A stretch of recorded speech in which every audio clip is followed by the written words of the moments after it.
সম্পর্ক গঠন হচ্ছে একবার করা হায়া লাগে না। দুনিয়াটা বড়দিন থাকবে, তাহলে যখন মানুষেরা আল্লাহ কানুনকে মানতে শুরু করবে তখন আস্তে আস্তে আস্তে আস্তে অশান্তি দুনিয়া তৈরি হবে। আর অশান্তি যখন বেড়ে যাবে রব্বুল আলামিন দুনিয়াকে বরবাদ করে দেবেন।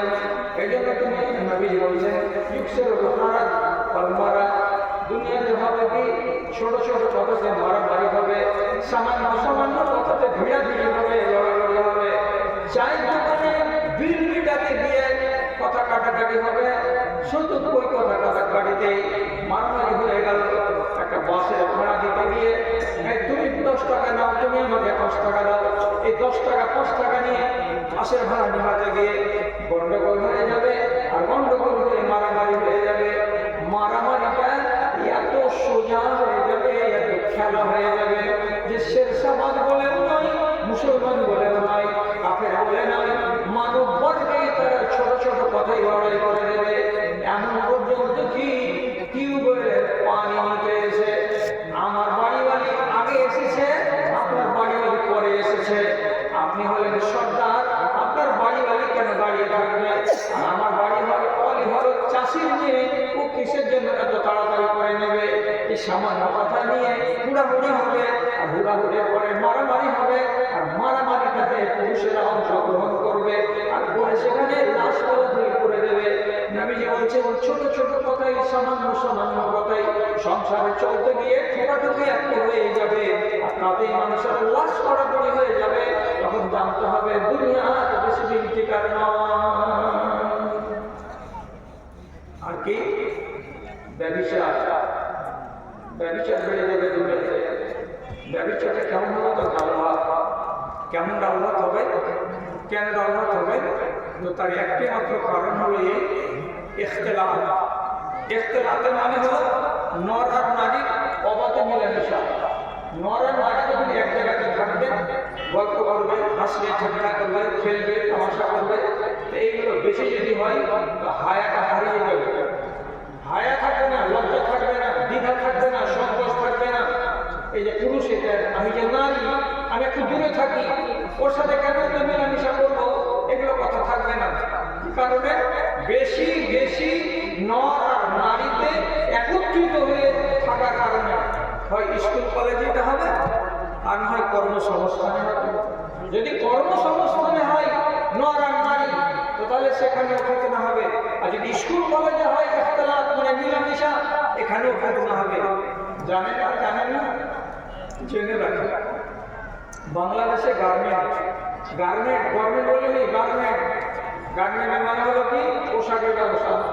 পোশাকের ব্যবসাতে যত মেয়ে ছেলে কাজ করে বড় বড় ফ্যাক্টরিতে, তো 170টা নারী আর 30টা পুরুষ। একই কোম্পানির আন্ডারে 20,000 ছেলে নিয়ে কাজ করছে, মেশিন চালাচ্ছে, ও শুয়ে সুতা দিচ্ছে, ও ঘাট মারছে, ও এ করছে, ও সে করছে, একই জায়গায়। এবার বলেন সারাদিন যদি এত বড় মেয়ে ছেলের সাথে আমার আপনার মতো যুবক ছেলে পেলেগুলো মেলামেশা হয়, উঠা বসা হয়, লেনা দেনা হয়, হাসি হয়, ঠাট্টা হয়, তাহলে মানুষের ভেতরে দ্বিধা থাকবে, মানুষের ভেতরে সংকোচ থাকবে। সংকোচটাকে আরবিতে বলে হায়া। হায়া থাকবে না। আর যখনই হায়া কমে যাবে তখনই মানুষ বেহায়া হবে। আর মানুষ বেহায়া হয়ে যেতে গেলেই তখন আর এটা ভাববে না এর সঙ্গে যদি আমি প্রেম আলাপ করি তো লোক কিছু বলবে না। কি করে বলবে? এটা আমার ইচ্ছা। একটা ছেলে নিজে বলবে আমার যে স্ত্রী আছে, যে বাচ্চা আছে, আর এখানে আমি আমার কর্মক্ষেত্রে যদি একটা নারীর সঙ্গে আমি এইসব লেনা দেনা করি, তো আমার কি নাক কেটে যাবে? তাহলে কেন নাক কাটবে? তার মানে হায়া যখন নেই, লজ্জা যখন নেই, তখন সবই কিছু তুমি করো। কেন যে রাসূলুল্লাহ বলেছেন ইজাল্লাম তাস্তাহি ফাসনা মা শিতা। তোমার হায়া যখন নাই তখন তুমি কাপড় উঠিয়ে হাঁটো, নাই কাপড় ফেলে হাঁটো। কে তোমাকে বারণ করতে যায়? তোমার তো হায়াই নেই। কত বড় সার্টিফিকেট নবীজি দিয়েছেন। তাহলে এখন মুসলমানদের এই কারণে ব্যভিচার দুনিয়াতে বেড়ে গেল। আচ্ছা, এটা হলো কিয়ামত হওয়ার একটা লক্ষণ। তারপরে আপনারা বলছি সবচেয়ে যেটা সাংঘাতিক, তাহলে রাসূলুল্লাহ বলেছেন হাত্তা তাওলা আরজুল আরবে মরুজান আনহারা। আরব দেশের বেশিরভাগ এলাকা হলো রেগিস্তান, বালুচর। যারা হজে গেছেন তারা দেখেছেন মক্কা থেকে যখন মদিনা যাবেন শত শত কিলোমিটার রাস্তা শুধু বালু দেখা যাবে। কোনো ফসল হয় না, কোনো শাকসবজি উঠবে না, এত বালু সেজেছে মাটিতে আছে। মদিনা থেকে রিয়াদ যাওয়ার রাস্তাতে একটা মরুভূমি আছে। ওরে সুবহানাল্লাহ, ওই মরুভূমিটা যদি বলেন 500 কিলোমিটার লম্বা তবুও ঠিক আছে। যেদিকে তাকাবেন বালু আর বালু, কোনো ফসল নেই, গাছ নেই, গাছড়া নাই, কিছুই নাই। নবীজি বলছেন যেদিন দুনিয়াটা বরবাদ করার টাইম হবে সেদিন আমি আরবের ওই মরুভূমিতে গাছ উগাতে শুরু করব। পাহাড়গুলো সৌদি আরবের হলো সব মরা পাহাড়ের গায়ে সুন্দর গাছ বেরিয়ে যাবে, ঘাস বেরিয়ে যাবে। যেদিন তোমরা দেখতে পাবে আরবের মাটিতে পাহাড়ের গায়ে ঘাস বেরিয়ে গেছে, আরবের মাটিতে রেগিস্তানে যেদিন দেখতে পাবে তোমরা বড় বড় গাছ বেরিয়ে যেতে লেগেছে, তখন জানতে হবে কেমন কাছে চলে এসেছে। আজব কথা নবীজি বলে গেছেন, এর চিত্র দেখতে পাওয়া যাচ্ছে। দেখবেন এটা যুগ তো ডান হাতে দুনিয়াকে দেখার যুগ। আপনি নেটকে বলবেন সকালবেলা, ইংরেজিতে শুধু বলবেন আগে একটা ইংরেজি বানিয়ে দেবেন, current position of hill in Saudi Arab. আরবের বর্তমান পাহাড়ের অবস্থা কেমন বাংলাতে দিয়ে দেবে। এবার নেট সাথে সাথে আপনাকে নকশা এনে দিয়ে দেবে। সৌদি আরবের পাহাড়ের কিনারায় বাগানের মতো, আমাদের দেশের জবার গমের ক্ষেতির মতো ঘাস উড়িয়েছে। উটগুলো আর আগের মতো ওই জমিকে চেপে বেড়ায় না, একটা করে ঘাস টুঙিয়ে বেড়ায় না, মন ঘুরে খাচ্ছে উঠে। কি তামাশা হলে এটা কিয়ামতের লক্ষণ। আল্লাহ তাআলা নবী বলে দিয়েছেন এটা যখন হবে তাহলে কিয়ামত কাছে আসছে। আর কি হবে? আরেকটা কথা বলা হয়েছে, আপনারা খারাপ চোখে নেবেন না। রাসূলুল্লাহ বলছেন লা তাকুমু সাআতু হাত্তা তালহাqa কাবাইলাতি মা'আল কুফার। একদিন এমন একটা পরিস্থিতি হবে, যতদিন পর্যন্ত এটা পরিস্থিতি দেখতে না পাওয়া যাবে ততদিন কিয়ামত হবে না। কি দেখতে পাওয়া যাবে? রাসূলুল্লাহ বলছেন আমার উম্মতিদের একটা গোষ্ঠী, একটা বংশ, একগুলো লোক কাফেরের সঙ্গে মিলে যাবে। তা'বুদুল আসনাম, এবং ওরা মাটি খোদার ইবাদত পর্যন্ত করতে লাগবে। কারা? মুসলমান। এটা মুসলমানেরা। এখন যদি এই কথাটা আপনার মানতে কষ্ট না হয়, আর হবে কেন? সহিহ হাদিস বললাম তো সহিহ হাদিস বলে আপনারা বলছি 3 দিন আগে 4 দিন আগে দুবাই শহরে আল্লাহ তাআলা বৃষ্টি নামিয়েছিলেন। দুই একটা লোক ভয়ানা বৃষ্টির খবর শুনেছেন দুবাইয়ে? আপনারা তো খেয়াল করেন কত পানি হয়েছে, কত পানি হয়েছে। এটাকে পরিমাণ আপনাকে কি বলবো, যেটা রাজমার্গ, দুবাইয়ের রাজমার্গের এক মাথাতে দাঁড়িয়ে যদি আপনি নিক্ষেপ করে দেখেন তো মনে হবে এটা কি, এটা কোনো পাহাড়ের কিনারায় ঝর্ণা বয়ে গেছে, বয়ে যাওয়ার পরে গাছগাছাকে উল্টিয়ে পাল্টিয়ে জল যেমন দিকে করে রেখে দেয়, ঠিক সেই রকমই গাছের জলগুলো উল্টো দিকে হয়ে আছে।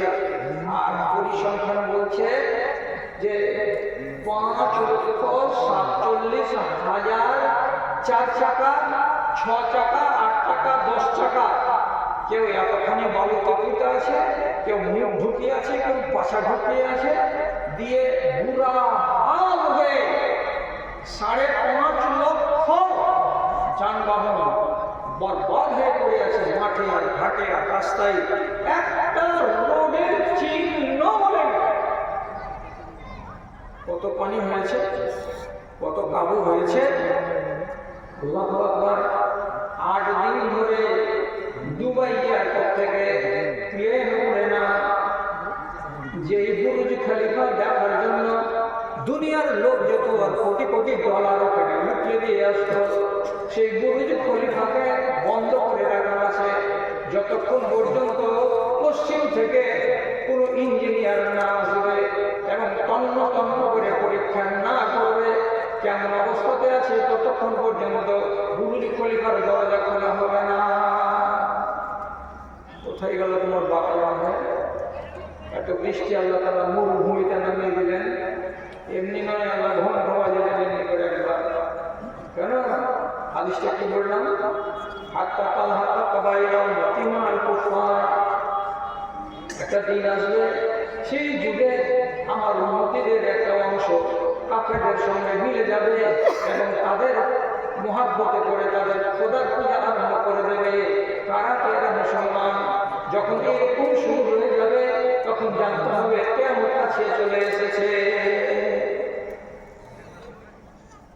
কথা খুব হুঁশ করে বলতে হবে, এটা ভালো। কেন তো আমি তো বিদ্রোহী কথা বলছি না। দুবাইটা হলো একটা মুসলমানের রাষ্ট্র। রাসূলুল্লাহ মরার আগে বলেছিলেন যে আরবের দিক এলাকা থেকে সমস্ত সব মুশরিকদেরকে বের করে দাও, থাকবে না কেন, বেরিয়ে যাবে। আর আজকে 3 বছর হলো, 2 বছর হলো দুবাইয়ের মাটিতে একটা মন্দির উদ্বোধন হয়েছে। কি হ্যাঁ না বলছে? মন্দিরটা উদ্বোধন হয়েছে। মন্দিরটা উদ্বোধন করতে গেছিল আমাদের প্রধানমন্ত্রী। আপনি হয়তো মনে মনে ভাববেন যে একটা ছোট্ট মন্দির, ছোট্ট মন্দির নয়, সেটা পেছনে মোটামুটি 300 কোটি টাকা খরচ করে বানানো হয়েছে। তার মাটিতে দুবাই মাটিতে উদ্বোধন করার দিন কে ছিল? তো দুবাইয়ের আমির, সারা দেশের যিনি প্রধান মালিক তিনি ছিলেন। একসঙ্গে মিলে পুরোহিতদের সঙ্গে মন্দিরটাকে উদ্বোধন করা হয়েছে। তাহলে গাল দেওয়ার কিছু নেই। তোমার রাস্তা তুমি নামলা হয়ে থাকবে, তুমি কাপড় গালে থাকবে, তোমার ব্যাপার। ধর্মের দিক দিয়ে আমি এইভাবে কথা বলতে পারি যে তুমি একজন মুসলমান হয়ে আর তোমার দেশটা ইসলামী দেশ হওয়ার পরে তুমি সেই জায়গাটা কিসের খুশিতে, কিসের খুশিতে তুমি একটা মন্দির বানাতে দিলা? আর মন্দির বানালো ওরা, তো তুমি আবার উদ্বোধন করতে গেলা, তোমাকে দিয়ে উদ্বোধন করতে হবে, তোমাকে পূজা করতে হবে। এটাই কথা তো রাসূলুল্লাহ বলেছেন যে আমার উম্মতের একটা দল ওদের সাথে মিলে যাবে এবং মন্দিরের পূজা করে নেবে। পূজা করে নিয়ে তারপরে যখন নিজের জাত বদল করে নেবে, তাহলে এতে আর ওটা তফাৎটা কি? আল্লাহ তাআলা বলছেন তোমার মতো দেশকে আমার রেখার কিলার হবে। একটা সবক দিয়ে দিলেন আল্লাহ তাআলা, একটা সবক দেওয়া হয়ে গেল, হুঁশিয়ার হয়ে যাও। আর না হলে পরে আর কত বড় আল্লাহ অপেক্ষা করছে, আল্লাহ রাব্বুল আলামিন নিজেই জানছেন, আমরা কেউ জানি না। ভয় জানা যায় কত আল্লাহ সাজিয়েছেন দুনিয়াকে কানুন দিয়ে। কানুন যদি উল্লঙ্ঘন হয় তাহলে পরে অবশ্যই অশান্তি আমি ডেকে আনলাম। আর অশান্তি যখন বেড়ে যাবে তখনই আল্লাহ রাব্বুল আলামিন দুনিয়াকে শেষ করবেন, বরবাদ করবেন, করার পরে আবার পরবর্তী পর্যায়ে একে একে একে একে চালু হবে। তাহলে এখন বর্তমানে যা প্রেক্ষাপট, তাতে আগামী দিনে রাসূলুল্লাহ একটা কথা বলেছেন যে ফোরাত নদীর কিনারায় লড়াই হবে বিশাল বড়, ওই দখল নিয়ে। কেন? যে ফোরাত নদীর কিনারাতে এত সোনা আছে যে এই সোনার ঝগড়া শুরু হবে, এটা আমার, ও বলবে এটা আমার, এটা নিয়ে ঝগড়া আরম্ভ হয়ে যাবে। কতটি লোক মরবে? তো বলছে যে ওই এলাকার জনপদ বিরাম হয়ে যাবে, একেবারে সব ফাঁকা মাঠ পড়ে যাবে। এগুলো কাদের এলাকা? সব মুসলমানের এলাকা। সিরিয়া মুসলমান, তুরস্ক মুসলমান, এবার ইরাক হলো মুসলমান, প্যালেস্টাইন হলো মুসলমান, এদিকে যদি হতে আসেন আর একটু তাহলে ইরান হলো মুসলমান, দুবাই হলো মুসলমান, কাতার হলো মুসলমান, কুয়েত হলো মুসলমান। এই সমস্ত লোকেরা তাতে অংশগ্রহণ করতে যাবে। আমরা বাঁচাবো বলে বিরাম হয়ে যাবে সমস্ত জনপদ। তাহলে চারিদিকে যে ফিতনা শুরু হয়েছে, ফিতনা যেটা আমাদের দেশে শুরু হয়েছে সেটা হলো কি? 1 নম্বর ব্যভিচার। ব্যভিচারটা রোধ করতে হবে, এটা হলো সামাজিক ব্যাধি। আপনি সজাগ হন, আপনার গ্রামকে সজাগ করুন, আপনার মায়েদেরকে সজাগ করুন। আপনি মসজিদের মৌলানা মনীষী একজনকে দিয়ে বারবার করে ওয়াজ করুন। এবং সবচেয়ে বড় কথা, কোন নারী যখন বয়স হয়ে যাবে তখন তাল বাহানা করে তার বিবাহকে 18 বছর 20 বছর পর্যন্ত নিয়ে যাবেন না। যে কোনো নারী সাবালক হয়ে যাওয়ার পরে তার যথা টাইমে বিবাহ দিন, চাকরি পাবে, লেখাপড়াটা কমপ্লিট করবে, ডাক্তারি করবে, এই করবে করে কোনো মেয়ে ছেলের বয়সটা যদি আপনি ডিলে করতে যান, বাধ্য হয়ে ওই নারী কুপথে যাবে, লাইনে থেকে বেলাইন হয়ে যাবে, প্রেম ভালোবাসায় নেমে যাবে। আর তখনই আপনার দ্বারাই, আমার মেয়ের দ্বারাই, আপনার মেয়ের দ্বারাই, আর কাউরি মেয়ের দ্বারাই সমাজে অশান্তি আসবে, ব্যভিচার বেড়ে যাবে। এই জন্য ব্যভিচারের পথটাকে আপনাকে আমাকে বন্ধ করতে হবে। আর তার 1 নম্বর পথ হলো এই, কোনো মা আর কোনো বোন জিনাত করে, সাজসজ্জা করে